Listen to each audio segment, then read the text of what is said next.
Climate change is a fairly bad thing that is happening. Climate change affects everyone, but for right now, we will be focusing on one particular country, the pinnacle of civilization, Canada.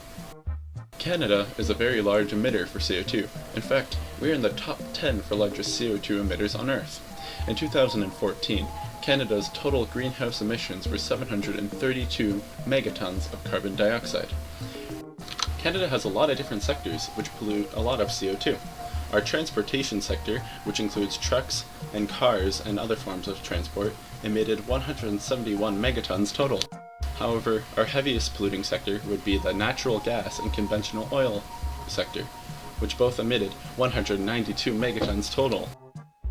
Wow, that's a lot! And then lastly, our electricity sector, building sector, waste sector, agriculture sector, and trade sector account for 7% to 12% of our national greenhouse gas emissions.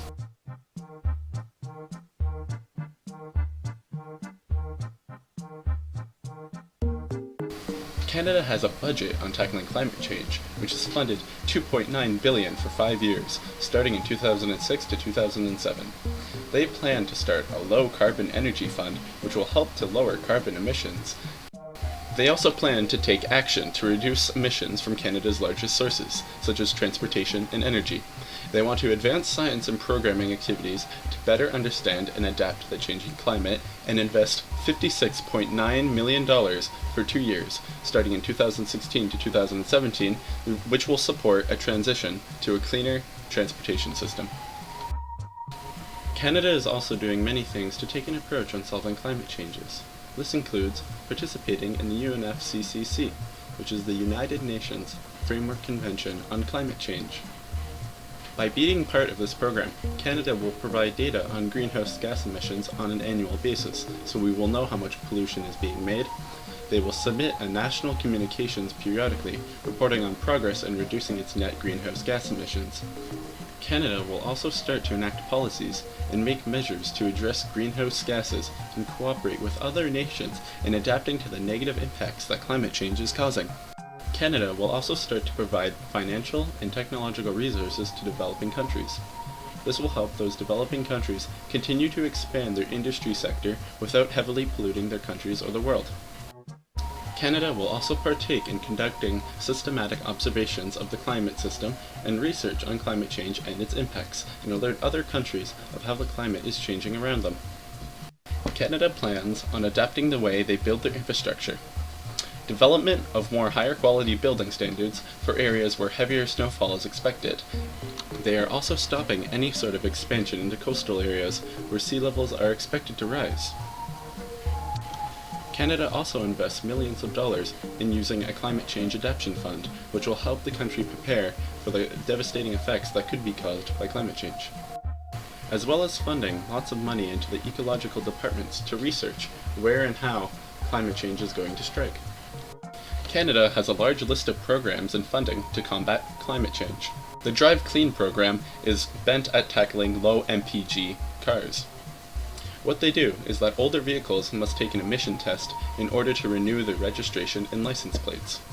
The FIT program is between $500 million and $600 million that will be available to homeowners over 5 years to retrofit and update their homes to make them more energy efficient. This will include subsidies for thermostats, solar panels, or anything else involving microgeneration. The FIT program was developed to encourage and promote greater use of renewable energy sources. Its main goal is to increase development of renewable generating facilities. The Government of Canada has also been providing subsidies for anything that uses wind, biomass, solar, geothermal, or hydroelectricity energy. Another program is the Energy Star program. This is when people take away their old energy-using appliances and start using appliances that have been certified by the government that they are energy efficient, and so by doing this, people will receive $100 in rebate. Another program is the Rooting for Trees. From April 1st to the 30th in 2016, people planted trees to help grow the global forests. This is an attempt at widespread reforestation. In 2015, Canada created a strategy to reduce its greenhouse gas emissions by 80% by the time they get to 2050. But whether they will be able to fulfill this plan is yet to be seen. We also have the Cash for Clunkers program. This is essentially a hybrid cars initiative program. The government will give discounts to people who buy hybrid or electric cars. Since electric cars are expensive, the government will give a grant to the people who buy it. This serves as a strong incentive to try to move away from oil-based cars. Despite the seemingly large amount of things that Canada does to tackle climate change, there's also a lot of things that we don't do, and things that we could do. Some of the things that we could do are to use hydrogen fuel cells in vehicles. Hydrogen fuel cells only use hydrogen and oxygen to create energy, which both are plentiful on Earth. Another thing we could do is create buildings with vacuum-insulated windows instead of single-panel windows. This way, heat will not escape through the vacuum layer, and this will reduce gas consumption in Canada, which will in turn lower used electricity and lower our electricity bills. Wouldn't you love it if our electricity bills were like super low?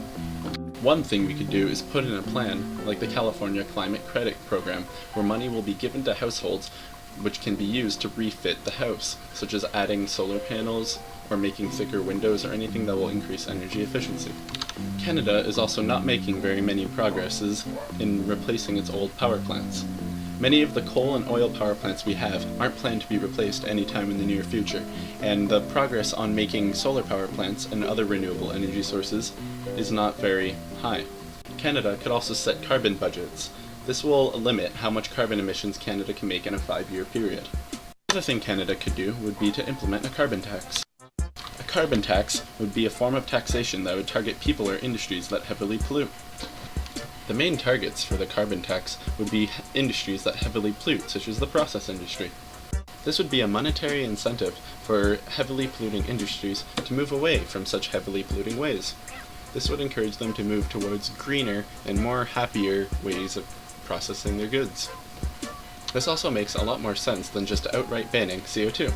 This way, companies can still emit CO2, the only thing is that they have to pay more money for all the CO2 that they emit. Since Canada is a country that is based off of our natural resources, this will be quite a big deal. Our two biggest resources are both the timber and the mining industry. When these materials are processed, a lot of CO2 is emitted into the air. Because of this, Canada will make a lot of money by taxing CO2. And hopefully, the factories will start to move towards the greener and healthier ways of processing all their stuff. Wow! So, all in all, Canada is doing a lot of things and spending a lot of money to tackle climate change. But there's also a lot of things that they could be doing, some of which are very easy to implement and some of which that are very difficult. If Canada keeps their promise about CO2 emissions that they have for 2050, they will become a much greener and much happier country for us all to enjoy. Hooray!